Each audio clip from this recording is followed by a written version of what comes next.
บายดีพ่อแม่พี่น้องสบายดีทุกคนเนาะที่เข้ามาติดตามและรับชมคลิปของสาวซันเดย์เด้อและสำหรับมื้อนี้เนาะสาวซันเดย์กับสิมาทอดกล้วยเนาะเพราะว่าเฮาขึ้นเยอะแล้วเฮาก็สิทอดกินเองเลยเนาะเฮาจังบ่ได้ซื้อเขานะเฮาก็มีกล้วยอยู่เขินนึงพี่น้อง นี่เนาะเฮาสิทอดเขินนี้เลยเนาะขั้นตอนทำอีทเท่ากับสิไป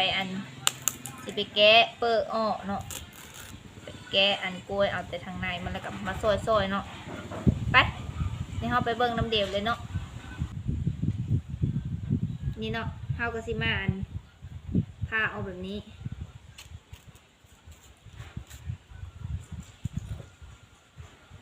แล้วก็ขีดเอาเปิดมันออกเนาะ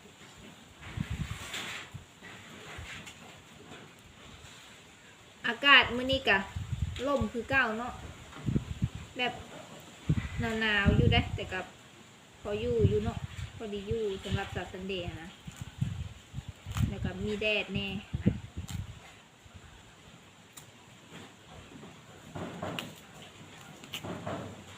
เอาสิเอาโกยแบบพอดีเพิ่มเนาะพอดีเพิ่มแล้วมันสิแบบเวลาทอดแล้วมันก็สิหวานนะ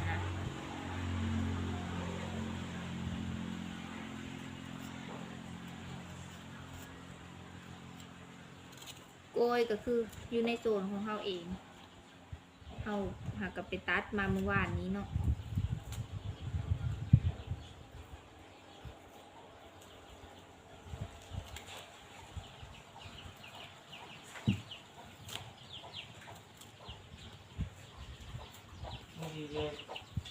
ต้องวัดจะจงให้ได้2 โลตัวมันเครื่องนะโอเคอายเพิ่นบอกเฮาว่าบ่เฮอน้ำมดเนาะบ่เฮอทอดมดเพิ่นเยอะไว้2 หน่วยว่าซั่นเฮาก็บ่เฮ็ดมด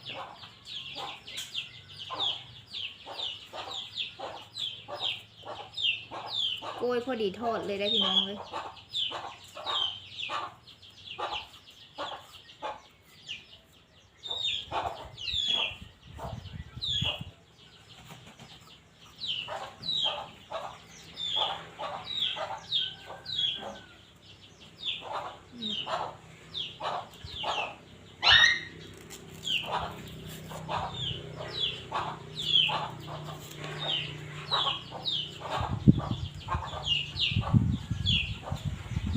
ถ้าเฮาสิเอากล้วยมันดิบกว่านี้แหละแต่เวลาเฮาปอกหั่นนะมันสิปอกยากเนาะมันสิแกะออกแบบนี้บ่ได้เด้มันสิแบบ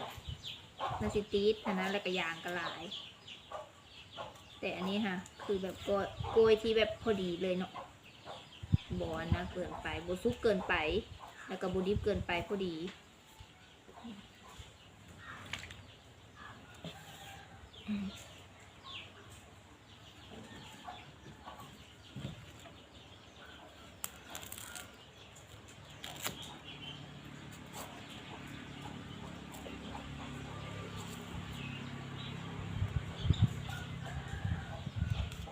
วันนี้สาวซันเดย์กะ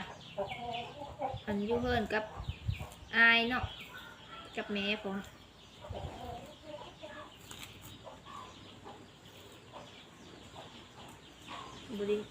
บริไปใส่เลย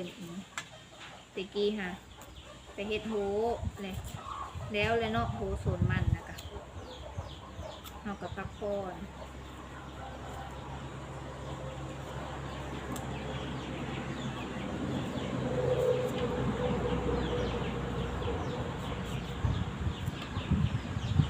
นางลินอยู่ดีๆเลยแบบคิดว่าสิเฮ็ดอย่างต่อแนมเห็นกล้วยเลยก็เลยว่าคิดออกว่าทอดกล้วยดีกว่า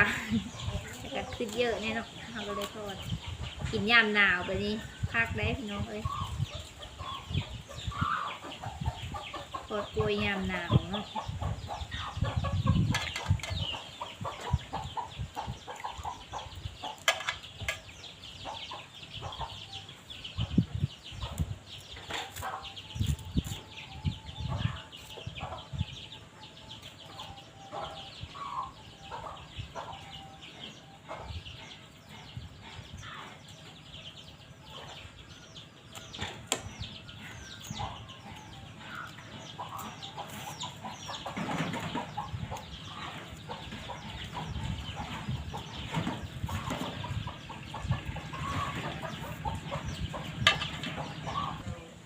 ก็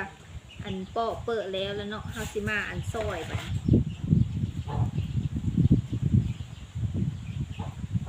ี้ซอยน้อยๆแบบนี้บางๆเนาะตอนนี้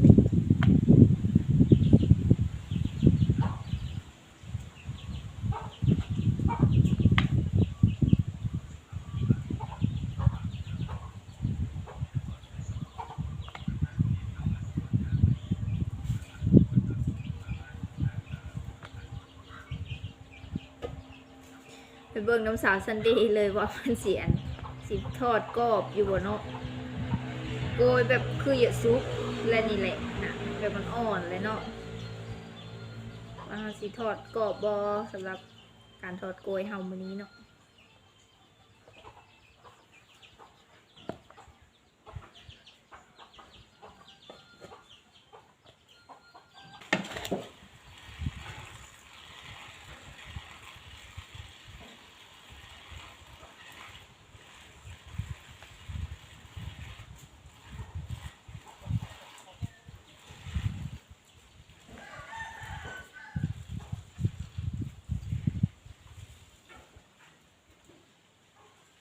เอาบ่ทอดลายเนาะมันทอดลายเลยกินบ่หมดมันก็สิบ่อันมันสิบ่กรอบนะแบบเวลาเฮาปาไว้หึง เฮาสิทอดแบบกินพอดีกินหมดเนาะกิน3คนเนาะเฮาสิเฮออายเฮาดังไฟเฮอเนาะอายเฮาก็สบายดีกองนี่ สบายดีอยู่นอน หิวนอน เพิ่นอันนอนเด็กเนาะนอนเด็กแล้วผัดมื้อเช้านี่ผัดไปอันโต๊ะหูหั่นนะเพิ่นก็เลยเพ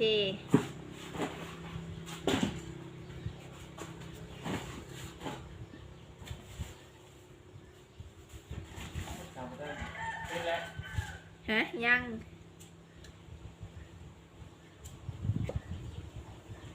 เอาท่าไปเบิ่งอันตอนสาวซันเดย์ทอดเลยเนาะนี่สาวซันเดย์การซอยโกยเฮ็ดเป็นแผ่นน้อยๆแบบนี้เลยเด้อนี่เนาะ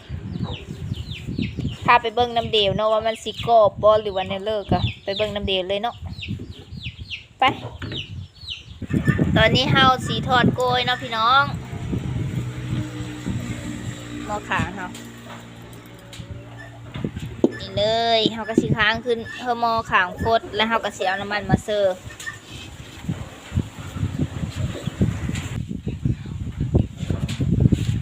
ตอนนี้เฮาสิเอาโกยลงเนาะพี่น้อง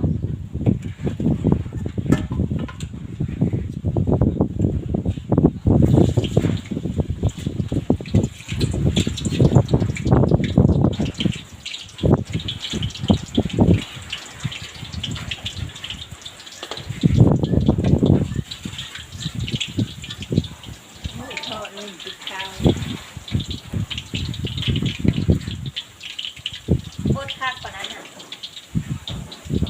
ไม่เห็นหน้าไม่เห็นหน้ามันเบิด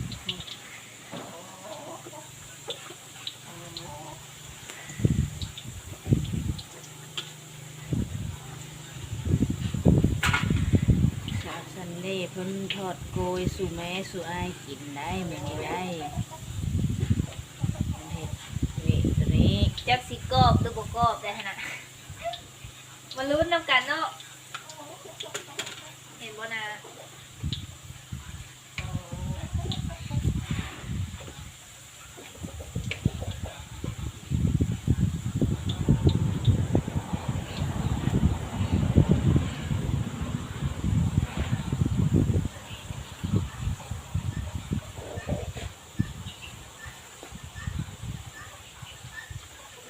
สิกรอบอยู่บ่ได้เนาะ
แล้วหืม ทุกแล้วแต่บ่อยู่ก็ไปเลยได้ โอ้ให้มันก็กว่านี้สิ น่าสิใหม่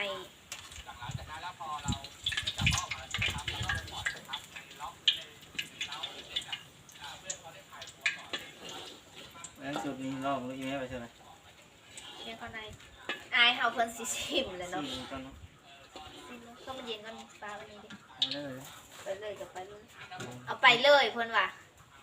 เสื้อไหม้อีกก่อนเฮากันโอ้ยยังมันดี หวานเลย หวานบ่บ่เสื้อน้ำตาลก็ได้เนาะ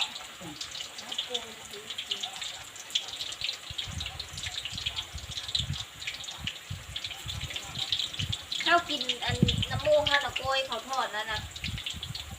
กรอบเหรอกรอบเนาะกรอบแบบถือว่าพานเนาะตัวนี้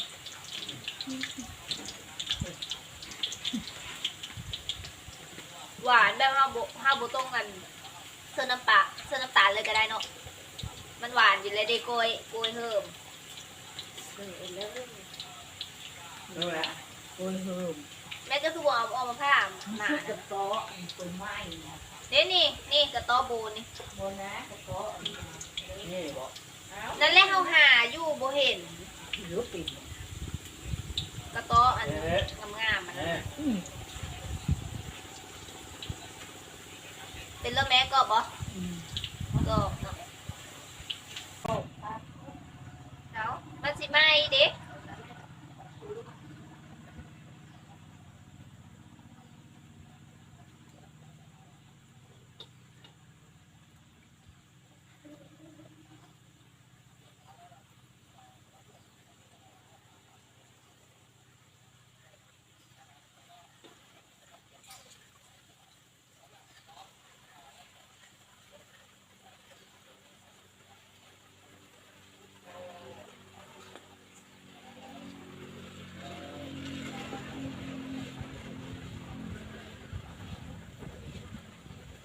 พี่น้อง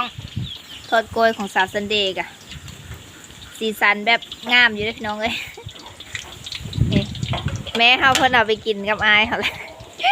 ทอด2เธอแล้วเมดเนาะอันนี้เธอที่3นี่ ผักได้แสะกรอบดีอยู่นะพี่น้องเอ้ย กรอบบ่ กรอบดี กรอบดีเนาะแซ่บบ่ แบบนี้ แซ่บอยู่ โอ้ยมันก็เยอะเฮิมได้แล้วนะ โกยเฮิบแม่นี่เนาะเท่ากับสิได้ประมาณนี้แล้วก็พอ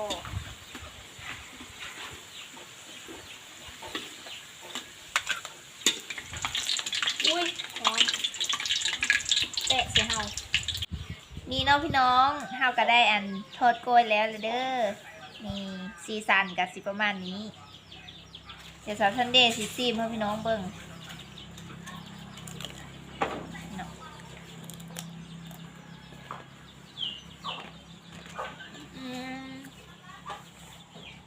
หวานมันทำไมทำชื่ม พอกิน แซ่บบ่ แซ่บกรอบดี กรอบมาก มันกล้วยชุกแล้วมันหวานอยู่บ่จำเป็นใส่น้ำตาลแซ่บพี่น้องเอ้ยสาหันเลยยาย มาเด้อพี่น้องมากินทอดกล้วยน้ำสาวซันเดย์เด้อ กินอาหาร มาเด้อ บ้าน พี่น้อง เนอร์น้ำเนอร์มาพี่น้อง มาเด้อ ทางฝั่ง มาเด้อ ไทยฝั่ง พี่น้องสำหรับคลิปนี้กะสาวซันเดย์สิได้ปิดเพลงเท่านี้เนาะขอบใจทุกๆคนที่เข้ามาติดตามและเข้ามาให้กำลังใจสาวซันเดย์เด้อและกะอันเข้ามาฮับส้มเนาะทุกๆคลิปที่สาวซันเดย์ลงกะขอบใจหลายๆเนาะสำหรับคลิปนี้กะพอสำนีก่อนแล้วพอกันคลิปมาเด้อบ๊ายบาย